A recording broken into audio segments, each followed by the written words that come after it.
Salut les coureurs et plus spécialement aux marathoniens parisiens.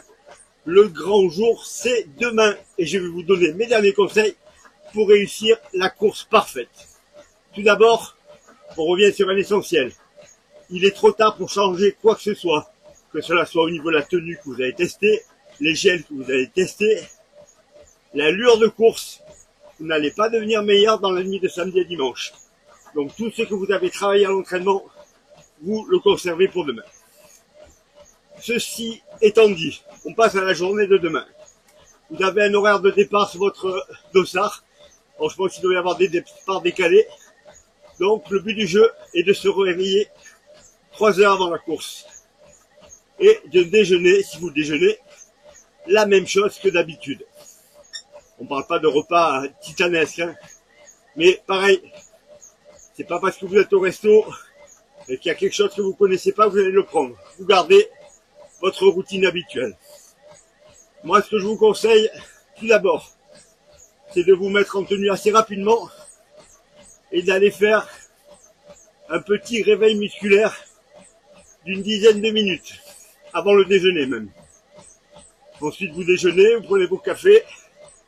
Il y a le passage toilette qui est obligatoire, j'ai fait une vidéo là-dessus, donc vous n'oubliez pas ça. Au niveau de l'échauffement, quel que soit votre niveau, il faut vous échauffer.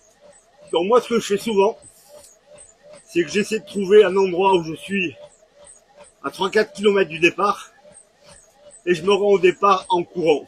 Ça peut être prendre le métro et sortir avant, si je suis trop loin, ou partir de l'endroit où je dors, si c'est raisonnable, et je trottine tranquillement jusqu'au départ. À noter à Paris, il faut faire attention, les camions pour remettre les habits sont à 801 km du départ. J'ai failli me faire avoir il y a 2 ans, où j'étais garé, et j'ai dormi à 10 km du départ du marathon. J'ai fait mes 10 petits kilomètres tout doucement, et je suis arrivé au départ 20 minutes avant. Le problème, c'est que les sas, les camions n'étaient pas au niveau des sas, et que j'ai dû faire 1 km aller-retour à bloc pour pouvoir poser mes affaires. Et je suis rentré dans les sas 30 secondes avant le départ. J'étais bien chaud pour cette fois. Donc échauffement pour tout le monde.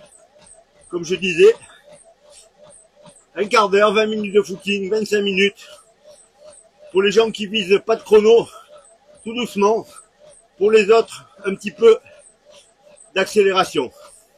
Ensuite, il faut rentrer dans les sas. Vous positionnez dans le sas. Si vous avez pris un sas qui est plus rapide que ce que vous comptez faire, mettez-vous en fin de sas.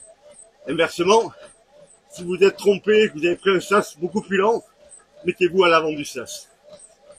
Vous regardez le chrono qui défile et vous sautillez sur place quand les 5 dernières minutes approchent. Il faut arriver à faire monter le cœur à 100 pulsations minutes avant le départ pour éviter la dette d'oxygène dans les premiers kilomètres. J'ai oublié un petit truc et je reviens en arrière. N'oubliez pas de vous rendre sur la ligne de départ avec un vieux sweatshirt qui vous gardera au chaud. Le vieux sweatshirt, vous l'enlèverez juste avant le départ.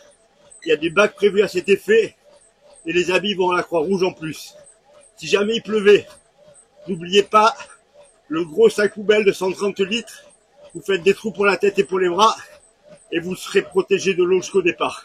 S'il pleut également, vous ne vous couvrez pas plus que prévu, sinon vos habits vont se gorger d'eau.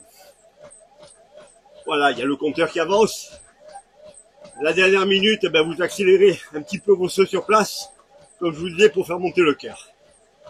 Et quand le coup de feu est parti, vous vous lancez dans la descente des Champs-Élysées. Alors vous allez être soit gêné, si jamais vous avez pris un sens plus lent, mais ne zigzaguez pas trop. Prenez votre mal en patience, c'est la fin de l'échauffement. Si par contre vous êtes dans un sens rapide, faites attention, jetez des coups d'œil à votre montre pour pas partir trop vite. Les secondes que vous grattez sur les premiers kilomètres vont vous coûter cher en fin de course. Moi, ce que je conseille à faire à tout le monde, c'est si vous vous rendez compte que vous avez gratté 10 secondes sur le premier kilomètre, le deuxième, vous en rendez au moins 5. On vit pas à crédit, donc on se cale à la bonne allure. Et on fait attention à cela jusqu'au 10e kilomètre. À partir du 10e kilomètre, vous allez commencer à être un peu plus fatigué. Et normalement, Si l'allure que vous avez choisie est la bonne, il n'y aura pas de problème. Au niveau des ravitaux, vous n'en sautez aucun. Vous prenez votre gel avant d'arriver au ravito, 500 mètres avant.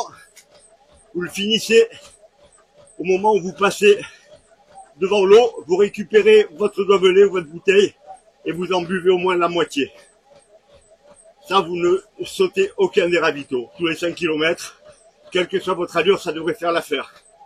Vous n'oubliez pas de prendre vos 50 grammes de glucides par heure, comme je l'ai dit dans d'autres vidéos. La course en elle-même.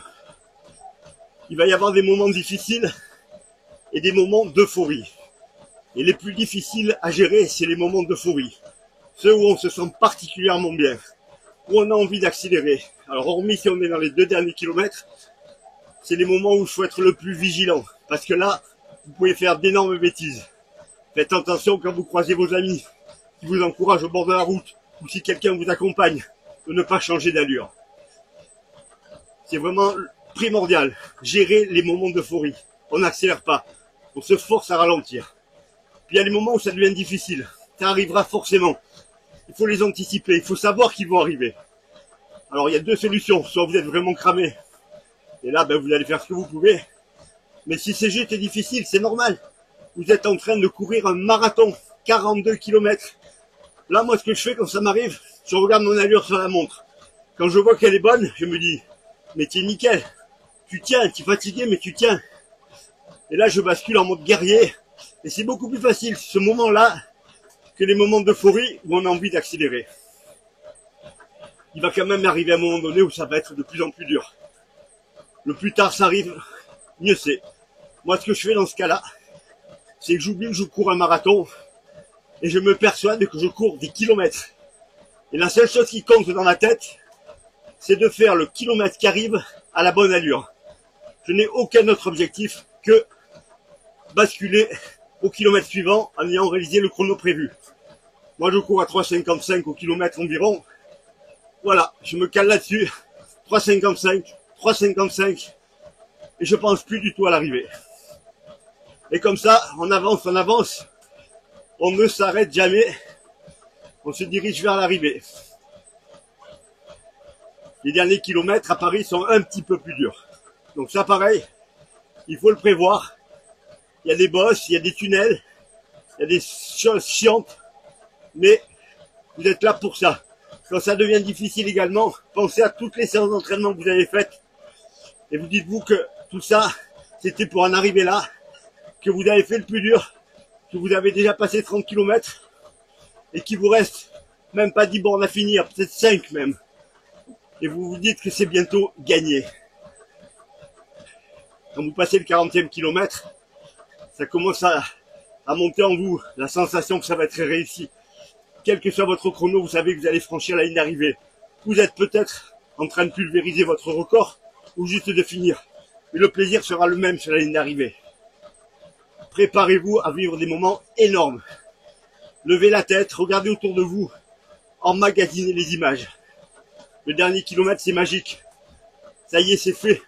Vous allez réussir. Je pense à tous les nouveaux marathoniens qui vont vivre un moment qu'ils n'oublieront jamais.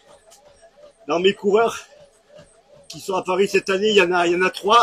Il y a Marion, il y a Marine, il y a Alpha, qui ont chacun des histoires différentes, mais qui vont vivre des moments énormes. Et ceux qui ont déjà vécu des marathons, ils vont en prendre plein la vue encore, surtout s'ils réussissent à faire le chrono qu'ils veulent. Donc vous levez la tête dans les derniers kilomètres, vous pensez qu'il y a des photographes, ça va vous faire des souvenirs énormes. Et vous kiffez à mort. L'idéal, c'est de franchir la ligne d'arrivée en vous disant « j'aurais pu aller plus vite ». Ça veut dire que votre marathon est parfaitement réussi, que vous l'avez géré de main de maître et que vous êtes déjà parti dans votre tête pour en refaire un autre en allant encore plus vite. Je vous envie tous parce que moi je suis repris de blessure. Là vous voyez, je suis sur mon tapis. Je serai à Valence en pleine année, j'espère, pour vivre ça encore une fois de plus. J'ai déjà dit plusieurs fois, mais j'en suis à 87 ou 88 marathons. Et le plaisir, il est toujours le même. Que je cours en 2h45 ou que j'accompagne un coureur en 4h. C'est des moments magiques. Alors vous en profitez à mort. Vous ne stressez pas, vous essayez de dormir un peu la dernière nuit, mais c'est très difficile. tout est fait. La préparation, l'alimentation la dernière semaine. Donc je compte sur vous surtout pour prendre un énorme plaisir et vous régaler. Je vous dis à tous, à bientôt. On se retrouve lundi. Moi demain, je serai devant ma télé pour suivre ça. Et je pensais à vous. Allez les coureurs, on est parti. Bonne chance à tous.